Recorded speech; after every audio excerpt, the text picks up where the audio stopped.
Kevin in Santa Fe, New Mexico, listening on KTRC. Hey, Kevin, what's up? You know, I'm listening to Carly Fiorina speak, and she says that government is a bureaucratic mess. And by the way, I want you to vote for me to run it. And I just don't understand this phenomenon. It started with Reagan, you know, about the scariest words in the English language. They detract government and they say it just doesn't work, it doesn't do anything, but for me to be the head of it, and it's like, oh, by the way, Obama had me at nuclear. And it's like, I don't understand why people vote for these Republican people who just want to destroy government. They'd like to change the Bible so they can beat it with a rod no thicker than their thumb. Yeah, I'm going to talk about that actually in the next hour. That 57%, I think it is, of Republicans right now want to tear up the Constitution and make America a, quote, Christian nation. I mean, this is the fear-mongering that's being done on the right. But as to your question of why Republicans vote for people who say government is awful, let me run government, is because they're suckers. They have been brought in by the well-paid shills, because the Republican Party is wholly owned by the billionaire class in the United States, the billionaire class and the transnational corporations. They so completely wholly own the Republican Party that you cannot find a Republican in national political office, and frankly, I doubt there's any in any state houses around the country who will even acknowledge that global climate change is happening.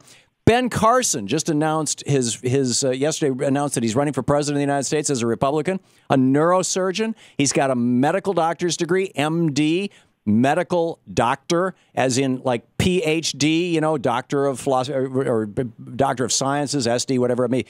He is a scientist. Medical doctors, by definition, are scientists, right?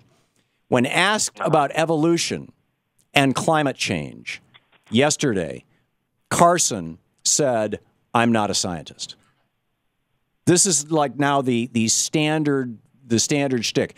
The Republican Party is so owned by the fossil fuel billionaires like the Koch brothers, who inherited a fossil fuel empire from their father.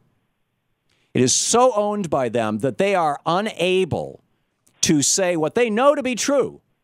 I mean, how can a medical doctor say he doesn't believe in evolution and yet then counsel his patients not to take excessive antibiotics because the bacteria will mutate in your body and become antibiotic resistant? That's evolution.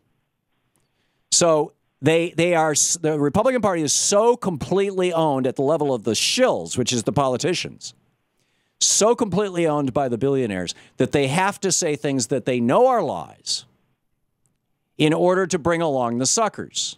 And the suckers, of course, being the fundamentalist Christians who don't believe in evolution, and you know, there's not really a constituency for denying climate change out there. They're creating one in order to protect the profits of the fossil fuel industry. But I think that's the great mystery of why Republicans, in quote, why Americans vote for Republicans, even though the Republicans are saying government is awful. The other piece of it is that there always has to be a balancing power to something, right?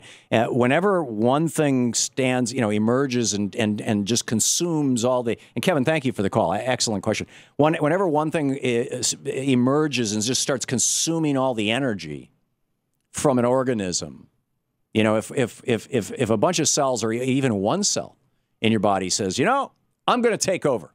I'm going to start sucking up all the glucose and all the adenosine triphosphate and all the nutrient, these are the primary energy nutrients, the ATP, ADP, AMP cycle, and all this stuff. I'm going to take all this stuff and I'm going to reproduce like crazy. We call that cancer. And it's the same way in political and economic systems. So monopolies are cancer, and that's why in 1881 or 82 or whenever it was, Senator Taft, as I recall, no, it's Senator Sherman of Ohio, introduced the Sherman Antitrust Act, was to say, we're going to take this cancer out of our body economic, right? No more trusts. Reagan stopped enforcing the Sherman Antitrust Act in 1982. That was the end of small family-owned businesses in America. Prior to 1982, every strip mall was filled with locally owned businesses. Every downtown was full of family businesses. Many of them have been in the family for 4, 5, 6 generations, 2, 3 certainly. Now they're all gone. try to find a family-owned business in any mall in America. Try to find a family-owned business in any downtown in America. Outside of poverty-ridden areas where you've got small family-owned businesses that are basically exploiting the community with huge prices, in these food deserts. That's about it.